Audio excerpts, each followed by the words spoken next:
누가복음에는 예수님의 비유의 말씀이 많이 들어있어요. 누가복음의 그 양은 신약성경 전체에서 28%를 차지할 정도로 양이 대단히 많습니다. 그래서 예수님의 비유의 말씀도 많이 있어요. 특별히 예수님의 그 비유의 말씀을 누가복음에서는 여행 기사라고 해서 누가복음 9장 51절부터 19장 27절까지 여기를 여행 기사라고 그래요. 그렇다고 해서 예수님이 무슨 관광지를 여행하셨다고 하시는 것이 아니라 전도 여행. 근데 더 구체적으로 얘기하면 예수님은 어떤 여행을 하셨느냐면은 곧 인류의 모든 죄를 다 짊어지시고 십자가에 못 박혀 죽으시기 위하여 예루살렘을 향하여 가시고 계세요. 그래서 우리는 누가복음을 보게 되면 계속 예루살렘을 바라보사 예루살렘을 향하사 예루살렘을 향하여 걸어가시며 이런 식으로 해서 계속 예루살렘에 대한 것이 계속해서 기록되어 있는 걸 알고 우리가 봅니다. 그래서 오늘 본문에서 아주 누가복음의 독특한 그 재물 신학이라고 하는 것을 우리가 보게 되는데, 이 재물 신학을 형성하는 비유 중에서 하나가 아주 유명한 것이 오늘 본문이에요. 누가복음 12장의 말씀이죠. 들어보세요.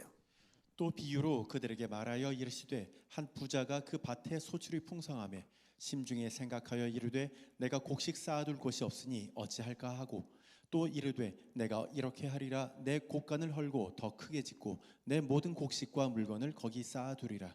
또 내가 내 영혼에게 이르되 영혼아 여러 해 쓸 물건을 많이 쌓아두었으니 평안히 쉬고 먹고 마시고 즐거워하자 하리라 하되 하나님은 이르시되 어리석은 자여 오늘 밤에 내 영혼을 도로 찾으리니 그러면 내 준비한 것이 누구의 것이 되겠느냐 하셨으니 자기를 위하여 재물을 쌓아두고 하나님께 대하여 부유하지 못한 자가 이와 같으니라. 예, 중요하죠. 내가 소유가 너무 많으니 나누어 가져야 되겠다. 일가 친척 아니면 이웃들을 위하여 내가 나눠야 되겠다, 이 마음은 없고 쌓아둘 곳이 없으니 곡간을 새로 쳐야 되겠다. 그래서 아주 교만하게 뒷짐지고 서가지고는 창고는 이렇게 져야지 저렇게 져야지 그렇게 했는데, 오늘 주님 말씀하십니다. 오늘 네 영혼을 내가 부를 거다. 이렇게 오늘 5분 후 10분 후 미래를 모르는 것이 인간의 실체예요. 근데 많은 사람들이 얼마나 자만하고 오만한지 모릅니다. 성경의 히브리서 9장 17절에서 분명히 말합니다. 한 번 죽는 것은 사람에게 정하신 것이요 그 후에는 심판이 있으리니. 이것은 아주 유명한 말씀입니다. 사람은 다 죽는다는 거죠. 모든 사람은 반드시 죽음을 맞이한다는 말씀입니다. 요한복음 5장 29절에 이렇게 말씀하시죠. 선한 일을 행한 자는 생명의 부활로, 악한 일을 행한 자는 심판의 부활로 나올 거다. 그런데 더 중요한 게 있어요. 창세기 5장의 말씀 들어보세요. 아담은 130세에 자기의 모양 곧 자기의 형상과 같은 아들을 낳아 이름을 셋이라 하였고 아담은 셋을 낳은 후 800년을 지내며 자녀들을 낳았으며 그는 930세를 살고 죽었더라. 셋은 105세에 에노스를 낳았고 에노스를 낳은 후 807년을 지내며 자녀들을 낳았으며 그는 912세를 살고 죽었더라. 예, 여기 아담까지 5장의 아담까지 맨 마지막에 아담이 등장합니다. 아담까지의 사람이 얼마나 오래 살았는지에 대한 기록들이 있는데, 사실은 얼마나 오래 살았느냐 이게 중요한 거 아니죠. 아무리 오래 살아도 결국은 죽는다는 거예요. 그것을 이야기하는 것이 오늘 창세기 5장입니다. 아나 아란치스라고 한 사람이 이런 말을 했어요. 내가 죽을 것이라는 사실 자체로도 충분히 기분 나쁘지만 설상가상으로 내가 할 수 있는 것은 아무것도 없다는 것이 더 나쁘다. 셀리 케이컨이라는 사람이 이런 말을 했어요. 반드시 죽는다. 죽음의 필연성을 얘기해요. 얼마나 살지 모른다. 죽음의 가변성을 얘기해요. 언제 죽을지 모른다. 죽음의 예측 불가능성을 얘기합니다. 어디서 어떻게 죽을지 모른다. 죽음의 편재성을 이야기해요. 이분의 죽음이라고 하는 책을 제가 지난 주간에 아나 아란치스와 셀리 케이컨의 두 책을 제가 설교의 예화를 쓰기 위하여 구독을 했습니다. 그런데 누구도 오늘 이 셀리 케이컨의 이야기를 믿지 않아요. 자기는 예외라고 합니다. 그러나 모두에게 언제 어디서 어떤 자리에서 죽음을 맞이할 줄은 모릅니다. 오늘 본문에 등장하는 부자는 죽음에 대해서, 내세에 대해서 준비한 것이 아쉽게도 하나도 없어요. 가장 무지한 불나방 같이, 불나방이 뭡니까? 불 속으로 죽을지도 모르고 막 들어가는 거예요. 날라 들어가서 그대로 타다닥 소리 내면서 다 죽습니다. 누가복음 12장 16절에서 비유로 예수님이 말씀하십니다. 한 부자가 그 밭에 소출이 풍성했다. 대단한 소득을 가지고 있었다고 그랬죠. 그런데 17절에 심중에 마음속에 깊이 생각하기를 내가 곡식 쌓아둘 곳이 없으니 어찌할까. 그래서 고민하다가 내가 이렇게 해야 되겠어. 내 곡간을 헐고 더 크게 짓고 내 모든 곡식과 물건을 거기에 내가 쌓아둬야 되겠어. 그래서 19절에 내가 내 영혼에게 이르되 영혼아 여러 해 쓸 물건을 많이 쌓아두었으니 이제 평안히 살아보자. 그리고 즐거이 마시며 기쁘게 살아보자 했는데 그날 밤 20절에서 하나님은 이르시되 어리석은 자여 오늘 밤에 네 영혼을 도로 찾으리니 그러면 너 예비한 것이 네 것이 되겠느냐. 여러분, 누가복음은 하나님만을 사랑하고 섬기는 것도 중요하지만 네 이웃도 네 몸같이 사랑하라. 이것이 누가복음에서 우리에게 하시는 말씀이에요. 근검절약 중요합니다. 내게 속한 것 이웃을 위해 사용하라고 가르친다고 하는 것도 우리가 오늘 들어야 돼요. 더 나가서 예수님 말씀하시기를 누가복음 12장 22절에서 뭐라고 말씀하세요? 또 제자들에게 이르시되 그러므로 내가 너희에게 이르노니 너희 목숨을 위하여 무엇을 먹을까 몸을 위하여 무엇을 입을까 염려하지 말라. 목숨이 음식보다 중하고 몸이 의복보다 중하니라. 얘들아, 마태복음 6장에서 똑같은 말씀이 있죠. 백합화를 봐라, 장미꽃을 봐라, 들의 풀들을 봐라. 누가 언제 가꿨니? 잘 살잖아. 하늘에 나는 공중에 날아가는 새들도 봐라, 잘 살잖아. 하물며 너희들을 왜 하나님이 안 지켜주시겠냐. 그러니 염려들 하지 말아라. 염려한다고 네 키가 자라겠니? 없어.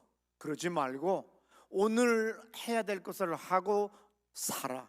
내일로 미루지 마. 먹고 싶은 거 오늘 먹어야 돼.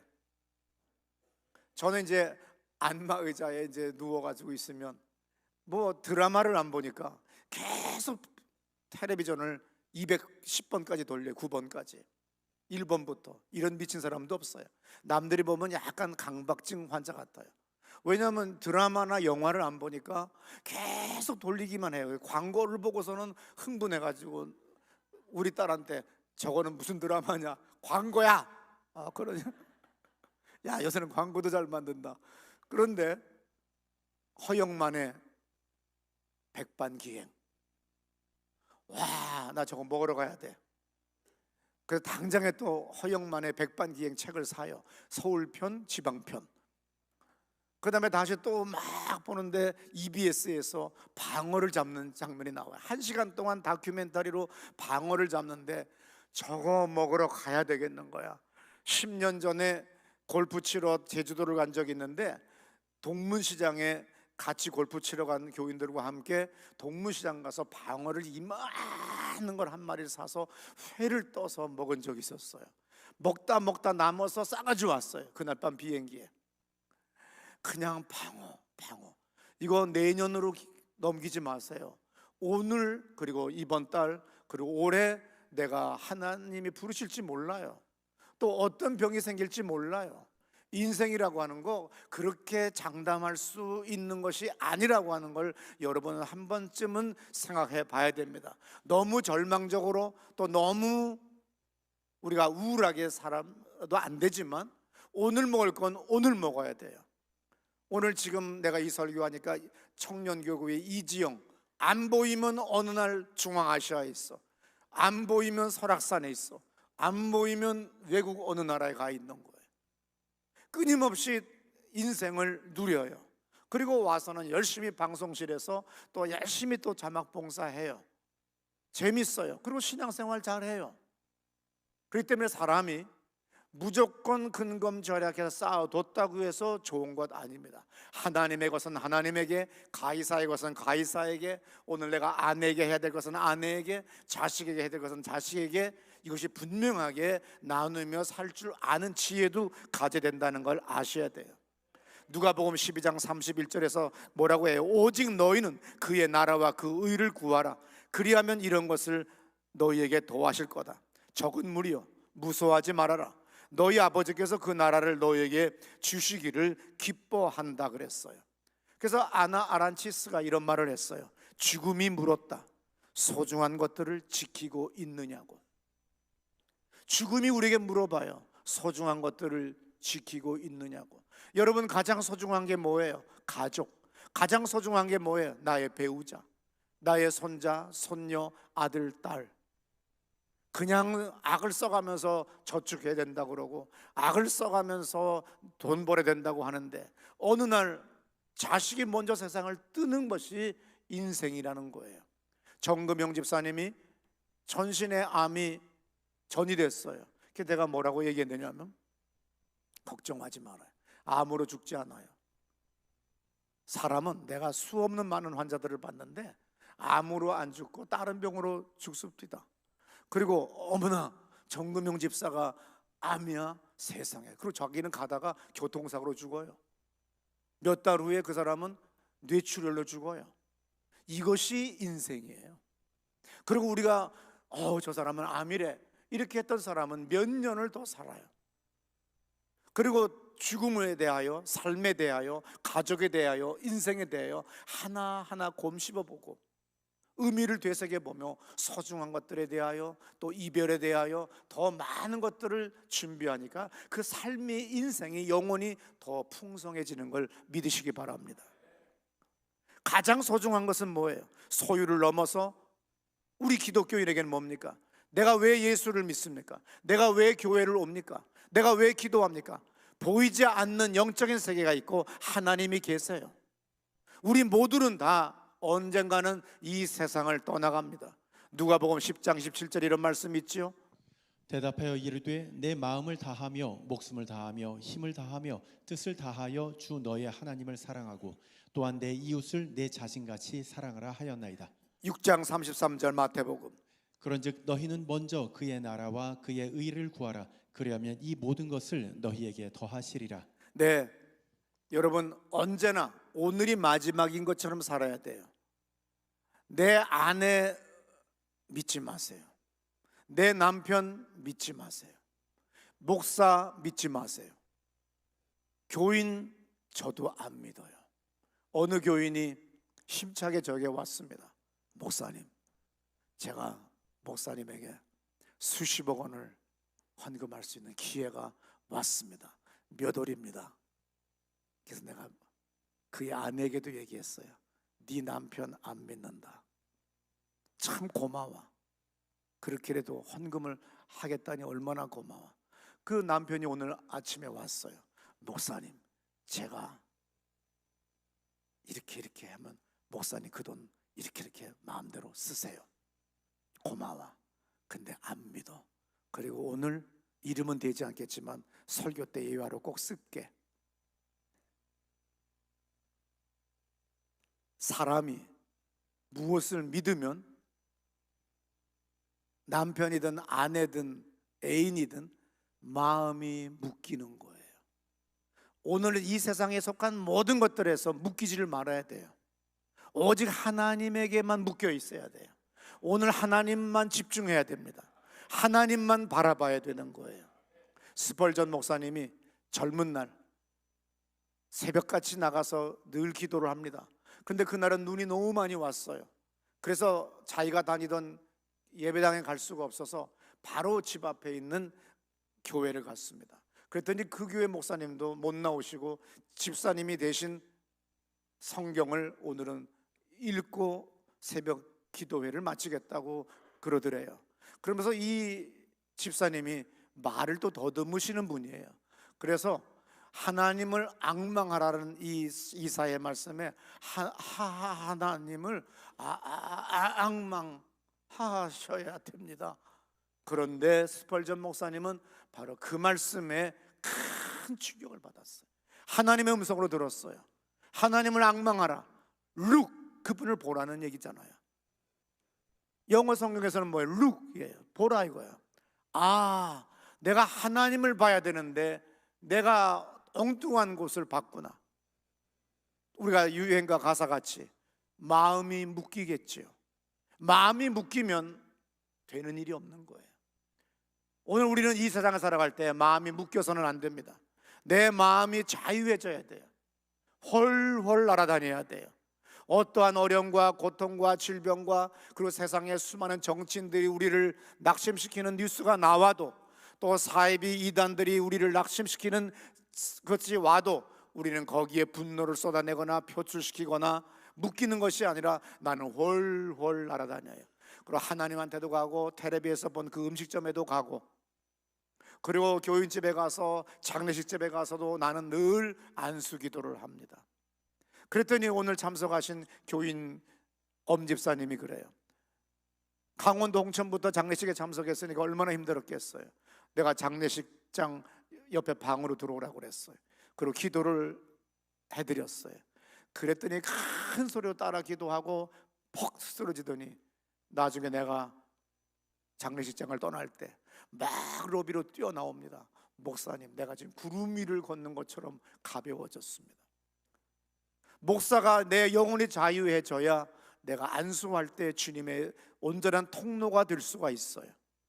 내 영혼이 자유가 해질 때 세상에 묶이지 않았기 때문에 주님의 음성이, 그리고 주님이 주시는 그 인스피레이션, 그 영감이 계속 화살같이 날라오는데 우리는 그걸 줍지를 못해요. 그래서 그 모든 타이밍을 다 놓치는 거예요. 교인들이 그리고 목사님들이 가끔가다 저한테 얘기하죠. 조 목사님 이렇게 기막히게 타이밍을 잘 잡고 남보다 이렇게 잘 앞서가. 왜냐하면 자유하기 때문에. 진리를 알지니 진리가 너희를 자유케 하리라고 그랬어요. 그러므로 여러분들이 아내에게도 묶이지 마시고 남편에게도 묶이지 마세요. 내가 사장만 의지했는데, 내가 오늘 누구만 의지했는데, 아니에요. 믿지 않는 거예요.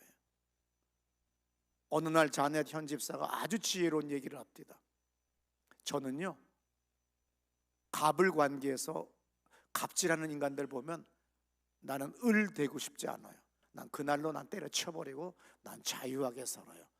허추, 재미교포가 어떻게 또 갑을 관계란 단어를 다 알아? 잘했어, 내가 그랬어요. 나는 절대로 을로 살지 않아요. 그렇다고 갑이 됐다고 해서 갑질하지도 않아요. 나는 우리 교인들한테 얼마나 겸손합니까? 왜 아멘들을 안 하세요? 나는 여러분들 할머니 아니면 할아버지 편찮으신 분, 어려운 분 보면 나는 90도 각도로 막 인사하잖아요. 그리고 막 주물러도 주고 안수기도 해주고 다 하잖아요.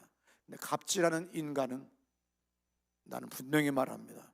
오늘 밤 너의 영혼이 주님이 부를 수도 있다는 거, 그리고 네가 그렇게 장담했던 너의 갑, 그리고 네가 그렇게 추구했던 그것들이 너한테 오지 않는다. 내가 항상 예화로 써서 너무 많이 써서 죄송하지만 어느 날 어떤 교인이 드디어 100억이 수금됐다고. 건설 회사였어요. 개발 회사였어요. 통장에 들어왔어요. 그리고 그 통장을 받아왔습니다.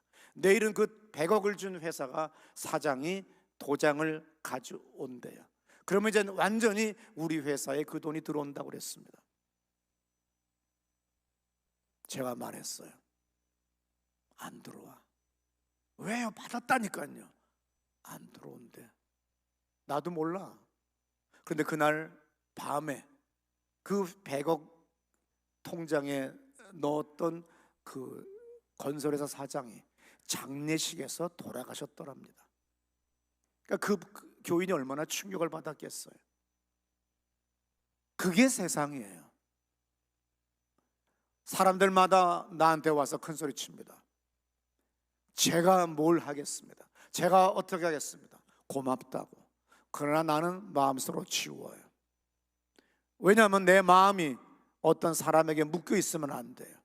나는 오직 하나님만 바라보면 그분이 공급해 주세요. 온 세상이 다 절망스러워도 나는 주님만 바라보면 주님이 역사하는 거예요. 온 세상 교회가 코로나 바이러스로 다 문 닫는다고 하지만 나는 주님만 바라봐요. 그러다가 벼랑간 사회적 거리라고 하는 게 있었어. 난 신문을 안 보니까, 뉴스를 안 보니까 그걸 몰랐었어요. 몰도바 공화국의 가난한 교회 교인들이 마당에서 열댓 명이 2m 간격으로 서서 차렷하고서는 예배를 드리는 장면을 뉴스에서, 신문에서 잠깐 봤어요. 차 타고 가다가 아이패드로 신문을 보는데, 소셜 디스턴스라는 게 있는 거야? 나는 한국에만 있는 거 줄 알았더니 전 세계야? 2m만 떨어지면 돼? 그래, 우리는 다 마당으로 나간다.